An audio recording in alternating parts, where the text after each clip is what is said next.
asalaamaaleykum wa rahmatullah wasalaatu wasalaamu ala rasulillah. su ko defee rek ñoo ngi nuyu ñëpp ñu ñëwaat si Alxalifa TV comme ni nga ko faral doon defee rek situation wala xew-xew bu am rek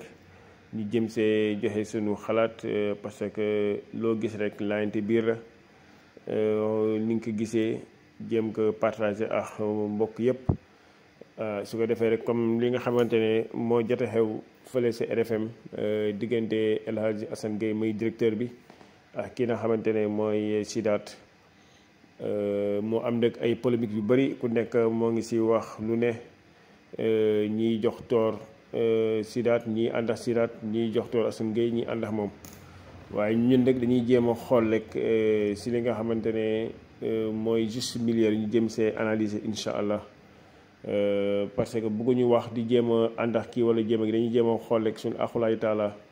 li nga xamante ne moom la laaj ñu jëm kaa wax incha allah. su ko defee lépp loo gis nag liggéeyukaay boo gis rek am na loo xamante ne moom lañ fa jëmbat. waaw su ko defee comme te El Hadji Assane Gueye moom mooy directeur RFM mu yëkkati ay kàddu jëmale ko si nga xamante ne mooy gouvernement Sonko. wala gouvernement Sonko waaw dig bi ñu dig woon ne dañuy wàññi njëg yi mu am lu mu si waxee nag bi mu waxee ba pare parce que émission boobu moom su defee journal ba pare day ñëw indi benn thème boobu nag su ko waxee après auditeurs yi ku nekk dugg joxe ay xalaatam ku nekk dugg joxe xalaatam si wàllu boobu waaye nag moom nag bi mu waxee loolu am ñoo xamante ne dañuy dugg joxe seen xalaat joxe seen idée si wàllu li ñu gisee doxalinu ka nga xamante ne mooy Ousmane Sonko ak li ñu waxoon ne dañuy wàññi njëg yi léegi nag bi loolu amee nag après Sidath comme moom ñu bëri jàpp ne moom Pastef la bokk ñu bëri jàpp ne Pastef la bokk parce que gis neen ay sortem yu bëri day jéem a génn waaye nag ni muy waxee rek da nga xam ne kii bu dee nekkul sax amul carte sax waaye nag am na loo xamante ne ëmbal na ko cofeel ñi nga xamante ne mooy gouvernement bi mooy Ousmane Sonko wala Diomaye parce que wax na ba pare jégi-jégi ne Diomaye mooy Sonko mooy Diomaye léegi nag bi El Hadji Assane Gueye waxee moom nag mu génne def vidéo tontu wax ne El Hadji Assane Gueye dafa yàkkamti rek parce que dafa teel am lu mu wax ba pare expliqué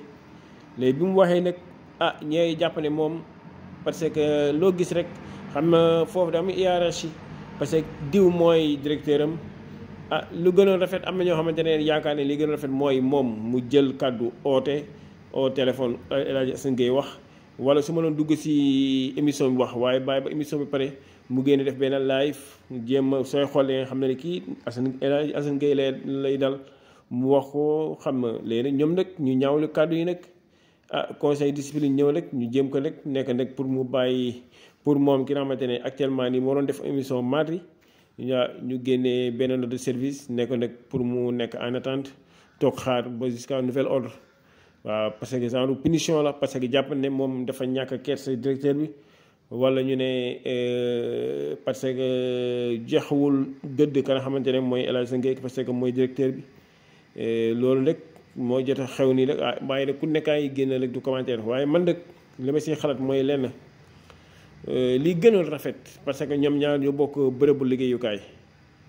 waaw ñoo bokk bërëbu liggéeyukaay lii rek mën na indi noonu diggante El Hadji Assane Gueye ak waa Pastef parce que dañuy jàpp ne moom day jëm a dal ñee parce que tam ñu am ñuy xalaat ne moom diw la àndal waaye li gënoon rafet mooy moom mu bañoon def vidéo wala bii def vidéo mu am lu muy waxee ne man seetu naa di nit ñi dañoo yàkkamti parce que bëri rek ñu commencé génne di wax am na nu mu doon waxee tuddul turu El Hadji Assane Gueye moom El Hadji Assane Gueye man si yëg ne kii moom lay waxal waaye nag soo jëlee wax turam wax xam nga sa mu doon sa directeur su boobaa dina gis boppam wala tamit conseil discipline bi am lu ñu wax dogal ne moom mu ñëw signé su ko defee rek man li ma xalaatul mooy lenn rek moom mu moom mu demoon wax ak moom wala émission bi su ma nee dugg mu wax su boobaa day joxe idéem rek El Hadji Assane Gueye du ko jàppee dara waaye ni su bàyyi ba émission bi mu yéene def vidéo am day jàpp ne moom da koy jéem a jaxaseex ñi nga xamante ne mooy population bi su ko defee rek ñuy jéem a moytu yenn yi rek soo nekkee si bërëb liggéeykaay nekk ñenn soo amee ñoo àndal sax waaye kenn waxul ne nëbbal sa lii nga lii waaye nag wax bi nay jéem a am foo ko teg rek pour kii nga xamante ne du yëg ne moom sax yaa ngi koy blessé su ko defee rek ñi bàyyi xel loolu bu baax a baax parce que li ngay nekk di suturlu yàlla rek moo yor doomu aadama nag waaw yàlla moo yor doomu aadama yàlla rek moo mën a toroxal nit mënul toroxal nit xanaa mu neex yàlla subhanahu wa taala waaye su ko defee rek lii mën na si am een seen diggante ñoom ñaar sa jaru ko